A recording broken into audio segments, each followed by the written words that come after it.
Bonjour à tous et bienvenue dans la suite de notre série pour notre jeu de survie. Parce que maintenant ça devient un jeu de survie, on va faire un inventaire pour notre joueur. Et du coup je vais commencer déjà par ranger un peu ma scène. On voit qu'on a ajouté des voitures. Des armes, je vais ranger. Qu'est-ce que je vais mettre? Je vais mettre objet. Bon, je vais mettre items. Voilà, c'est histoire de faire un peu de rangement. Tac, je vais mettre les véhicules aussi.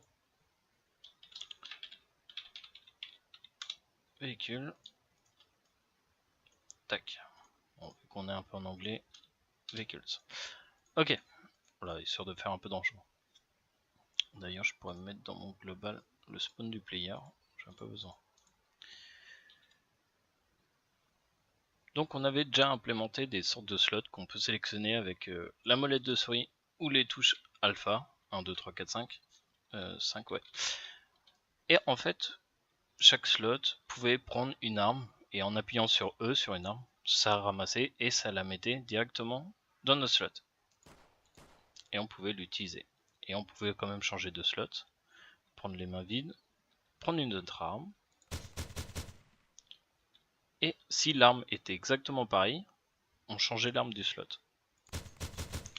Bon, c'est très bien, mais là on gère pas du tout les balles dans notre arme. Je crois que c'est infini. Non, voilà.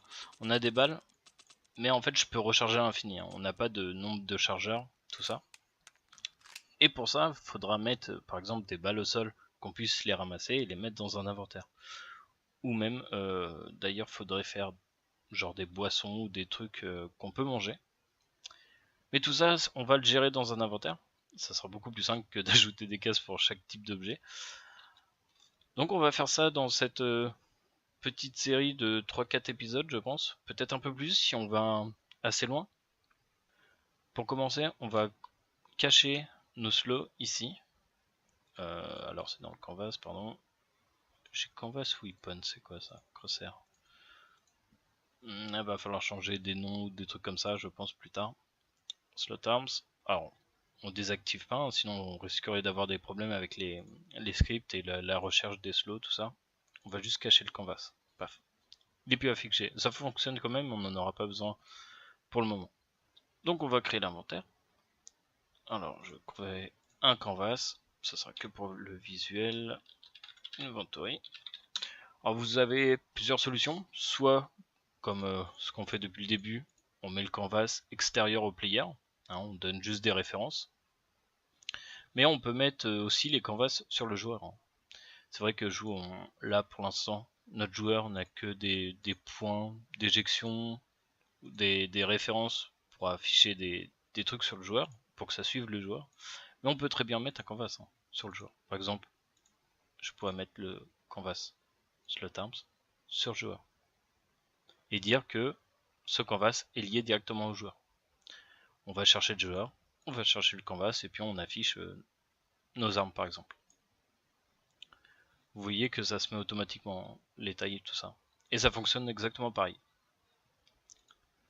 Notre inventaire, je vais le mettre en dehors du joueur et je vais le référencer dans un global directement, dans un script global ici.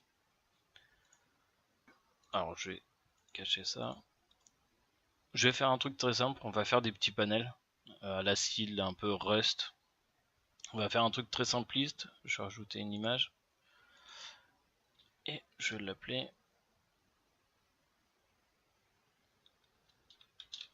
panel. On va l'appeler backpack par exemple. Vous mettez ce que vous voulez comme nom. En backpack, hein, c'est le sac à dos à l'arrière du joueur. Bon, c'est pas très important les noms. Je vais le laisser comme ça. On va juste le redimensionner, se mettre en 2D. Je vais faire F. Je vais reculer un peu la caméra. On va faire un petit panel. On verra les tailles plus tard. Pas trop grand non plus. On va le recentrer. Tac. Bon, c'est pas mal. Bon, là, j'avais créé une image. Mais pour être plus précis et pour avoir plus de possibilités, ce que je vais faire, je vais désactiver, je vais carrément enlever le component image. Je vais pas en avoir besoin. On va créer un petit design. directement.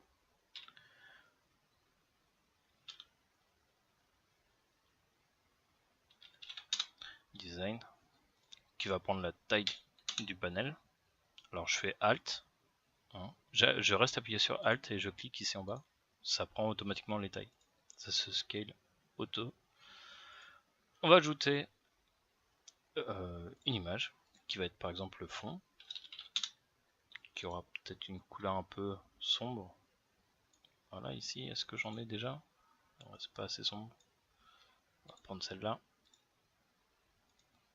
On va la mettre à la taille du panel. Voilà, un petit carré blanc, vous mettez ce que vous voulez comme design. Vous pouvez rajouter plusieurs images. Ou même fabriquer par exemple vos propres ressources, hein, vos propres images directement et les mettre ici. Dans mon design, je vais avoir, on va mettre un titre, title.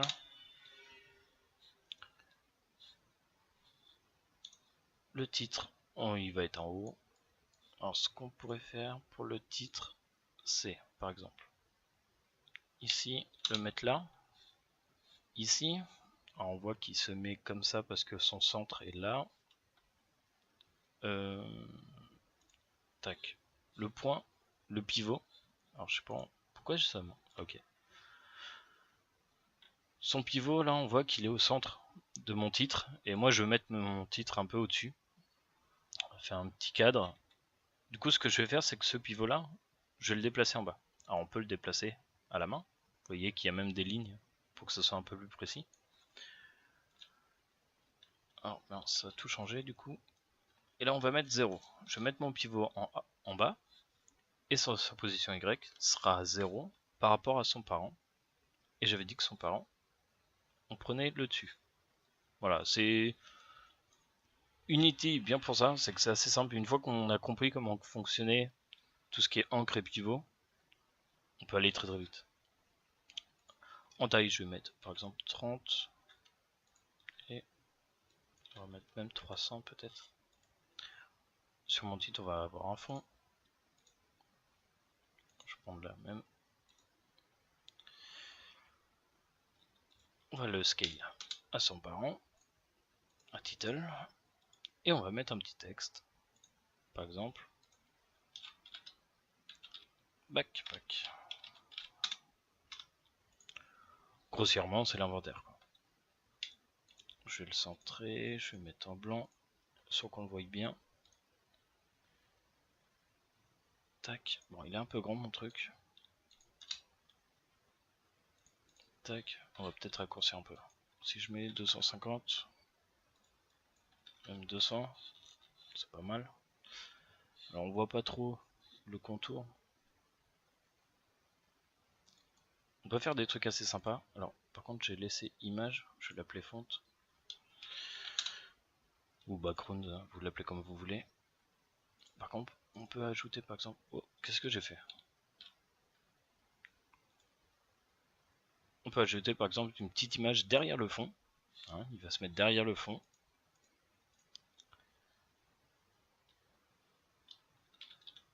Font back. Et mettre peut-être un gris un peu clair. On le cadre. Et par exemple, on peut l'agrandir un petit peu histoire qu'il dépasse. Par exemple de 2. Je sais pas si 2 ça va être un... Alors moins 2 pardon.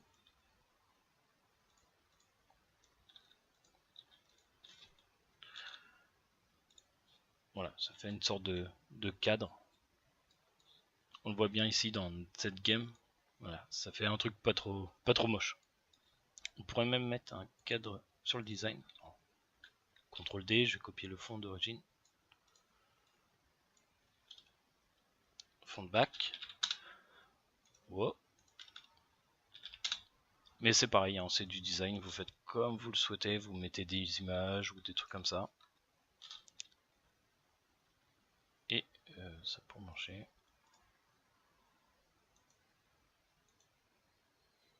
Parce qu'il faudrait que je change la couleur. Voilà. Un petit gris, un petit blanc. Ouais, c'est pas mal. Truc très important dans notre inventaire, on va jouer avec la souris pour cliquer sur des images. Hein. Ça sera que de l'UI pour déplacer nos items. Il y a un truc assez important dans le UI qu'on n'a jamais vu encore dans la série. C'est ce fameux, ici, Recast Target, qui est coché sur toutes les images. Cette variable, en fait, va nous servir à détecter la souris sur l'image. Du coup, vu qu'on va jouer avec des scripts qui vont détecter notre souris sur des images, il va falloir checker sur tout l'inventaire, sur toutes les images et décocher Recast Target. Fond de back, le fond, on décoche, on évite tout problème avec sa Recast Target. Okay. Même si en vrai le script va détecter, on va faire des checks dans le script pour éviter les problèmes, mais on sait jamais. Au moins on sait qu'Unity n'a pas besoin d'aller vérifier si la souris passe sur cet élément ou non. Voilà. Ok. Le design, c'est bien. Dans notre Budpack, on va créer un empty qui va s'appeler slot avec un S. Ça va être le parent de tous mes petits carrés pour l'inventaire. Du coup, je vais le mettre à la grandeur de son parent. On pourrait même réduire, mais en vrai, on va utiliser un grid layout group. Alors, vous tapez dans le slow, hein. On est dans le slow, on reste dedans. On ajoute un component grid layout group, ce qui va nous servir à répartir plein de petites images via script, hein, enfin via le layout group. Ça va être beaucoup plus simple. Ici, on va mettre une image. Paf. Par défaut, on voit que notre image, c'est pas mis au centre, mais c'est mis en haut. Et en fait, c'est lui qui va gérer tous les enfants du slow. Ok, toutes les images qu'il y aura ici. En fait, il va les replacer dans la scène.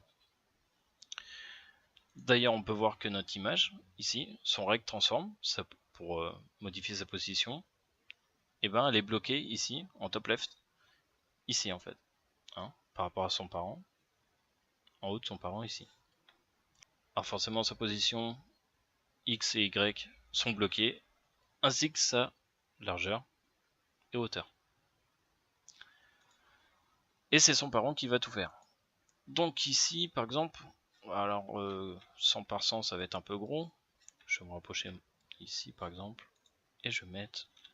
Alors, on va tester 60. Ça m'a l'air d'être pas mal. On peut mettre un padding. Padding, c'est l'espace ici entre les bords, en fait.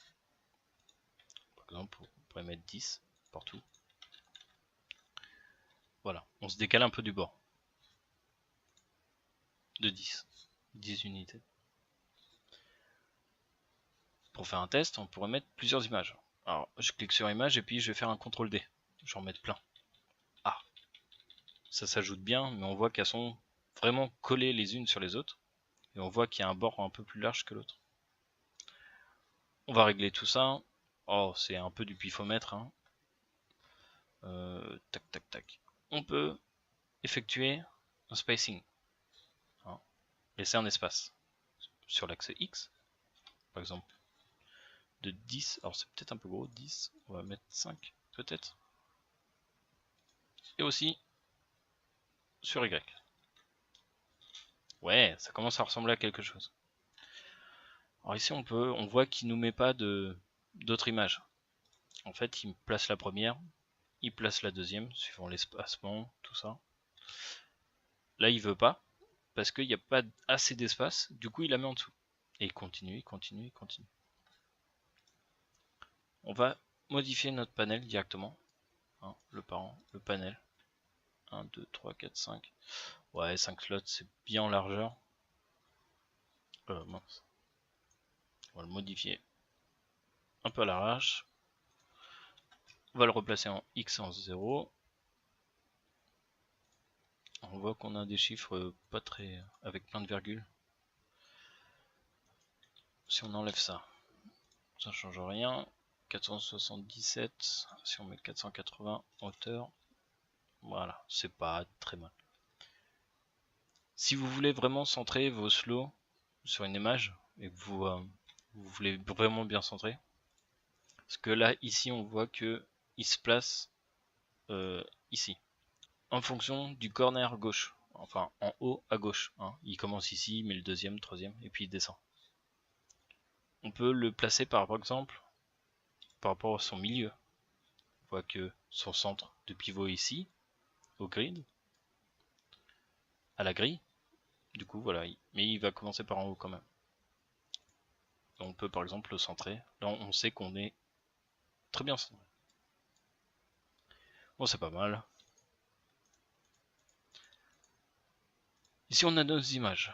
Et justement, on va pouvoir se servir de ce Recast Target. Alors, on le voit pas en 2D, hein, mais comme je vous dis, ça fait un petit cadre en vert, comme un collider. Et on va se servir pour déplacer les éléments. J'ai touché au pivot, je sais pas pourquoi, j'ai ma souris qui est restée cliquée sur le slow, pas y toucher. Des slows, on va en avoir plein, d'ailleurs on va appeler ça un slot, un slow. Hein. Et on va supprimer toutes les images, je vais en modifier qu'un seul, je vais le copier, puis comme ça on fera des copier-coller pour les autres. En ce slow, dedans, on voit que c'est juste un carré blanc. J'ai besoin de son image pour interagir avec le Recast Target. Mais par contre, je veux pas de couleur. Un peu comme nos panels et son design, je veux pas de couleur. Du coup, je vais cliquer sur la couleur et je vais mettre l'alpha à 0. On va gérer ça en dessous. Par exemple, ajouter une image. Font. Le fond de l'image, alors on va le mettre par rapport à son parent. Enlever le Recast Target, on veut pas interagir avec. Et par exemple, le fond du slow, on peut mettre par exemple une sorte de gris. On va mettre un gris un peu foncé comme ça. On voit qu'on a une case de libre. C'est pas mal. Ce slow va avoir forcément, à un moment donné, par exemple une arme, une pomme, n'importe quoi. Du coup, il y aura une icône. Son icône, je veux pas ça. Je vais le mettre à la taille de son parent. Et par exemple, on pourrait tester avec une arme. On voit que c'est pas super génial. Ici, il est en simple. Je vais faire un preserve aspect, histoire que l'image soit pas trop déformée. Enfin, mon sprite. Et vu qu'on voit, et on voit aussi qu'il se met vraiment au bord de l'image, ça fait pas génial. Du coup, je vais mettre un petit padding de 5. Voilà. Ça sera un peu mieux. Bon, je vais enlever mon image, j'en ai pas besoin. Alors, l'icône, il va nous embêter. Je vais le mettre transparent aussi. L'icône, pour l'instant, il va être géré via script. Hein. Du coup, il sait que quand on n'aura pas d'objet dans ce slow, en fait, il se mettra automatiquement transparent. Et quand on aura un item, un objet, et ben, il enlèvera le transparent. Mais là, ça nous gêne un peu. Donc, on a un font, on a une icône, on aura, à un moment donné, du texte pour la quantité des objets dans notre slow. Du coup, quantity, oh, j'ai quand n'importe comment. Oh. Quantity. Par exemple, on peut tester avec 999, ça sera vraiment le max.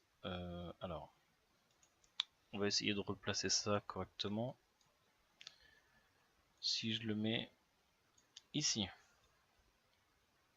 à peu près ici, on voit pas on voit même pas le chiffre, on va le mettre en blanc. Ça m'a l'air pas trop mal. En notre icône, maximum il va jusqu'à là. Bon, allez, c'est pas mal. On va le laisser comme ça. Ça sera notre quantité d'items. Je vais enlever ce qu'il y a dedans. Attention à ne pas laisser des espaces. Hein.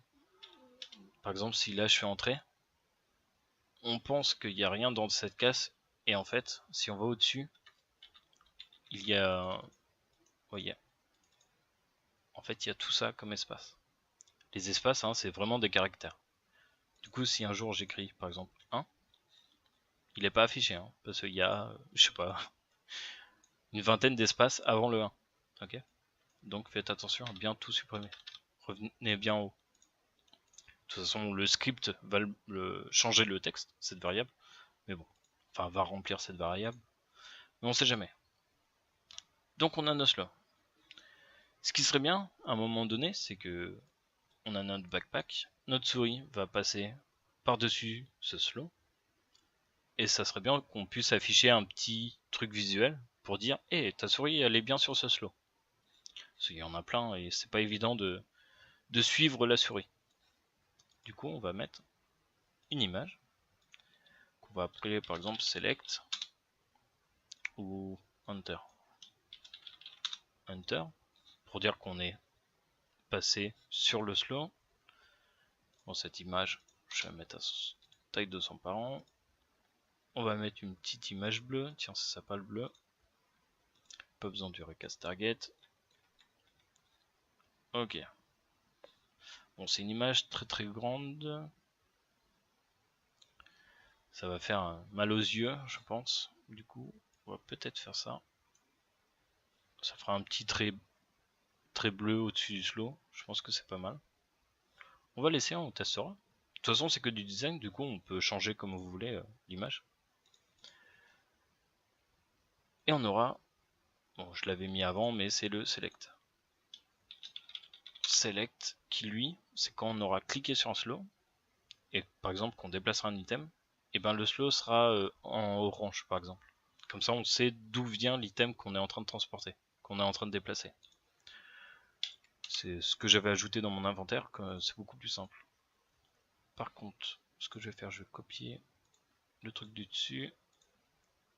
Paste view value. Voilà, j'ai copié le rect transform, comme ça c'est les mêmes.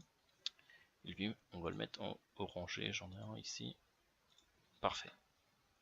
Voilà, comme ça c'est sélectionné. Quand on clique dessus, ça passera en orange. Ah, il faut faire attention dans le slow à placer les éléments les uns après les autres dans le bon ordre. Du coup, on a notre fonte, l'icône.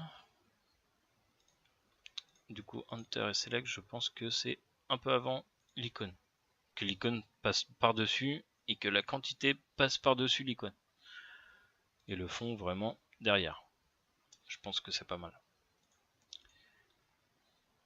Là, on voit que notre slow, l'image, elle est... enfin, on voit l'image. Du coup, ce que je vais faire, c'est que je vais décocher l'image de Select et décocher l'image de Enter. C'est le script qui va activer ou non cette image. Ok, comme ça on n'a rien d'affiché, on a juste le fond. Select est désactivé, le slow, bon bah il est transparent mais c'est pas très grave. Et le texte est bien vide. Vous voyez aussi que le texte aussi a un recast target. Hein, c'est cette case là. On verra ça quand on va scripter, je vous ferai montrer comment que ça marche. Vous verrez que c'est assez sympa. Notre slow est quasiment terminé, enfin visuellement. Il a tout ce qu'il faut pour interagir avec l'inventaire. Du coup, je vais en faire une préfab. Alors, ressources, est-ce que je le mets... Déjà, je vais faire dans Doggame, je vais faire un folder inventory. Oh. Inventory. Create folder prefabs. Je vais mettre mon slow dedans. Je vais créer une préfab. Paf. Ça, c'est bon. Et là, par exemple, on peut faire des... Alors, c'est soit dans le script, on ajoute nos items, via script, un nombre de slow. Soit on le fait manuellement. Oh, je vais pas m'embêter, je vais le faire manuellement. CTRL D. En plus, vous voyez que ça se met bien comme il faut. On peut aller jusqu'où? Bah là, c'est pas mal. 34. Au final, 35, hein, parce qu'il y a un slow qui n'a pas de chiffre. 0. 35, c'est pas mal. Donc, on a notre préfab qui servira plus tard. Je pense qu'on en aura besoin. Du coup. Et puis, c'est mieux de faire une préfab Parce qu'imaginez que je fasse une modification ici, je fais apply, et tous les slots vont prendre la modification en compte. Et à un moment, oh, j'ai créé un script, et bah c'est pas grave, on va le créer maintenant. Je voulais créer un dossier, on va l'appeler juste inventory, pas besoin d'être trop précis dans le script, qui va tout gérer l'inventaire. Il va gérer le backpack ici, comme les objets qu'il y a au sol, comme les crafts, tout ça. Il va gérer plein de choses. Alors ce script va être un peu le parent de tous les scripts de l'inventaire. Il va gérer le canvas, il va gérer tous les panels pour l'inventaire, les boutons, tout ça. Du coup, je vais le mettre sur le canvas directement de l'inventaire. Et j'ai créé d'ailleurs mon dossier script. C'est histoire de faire un petit peu de rangement. On va le mettre notre inventaire dedans.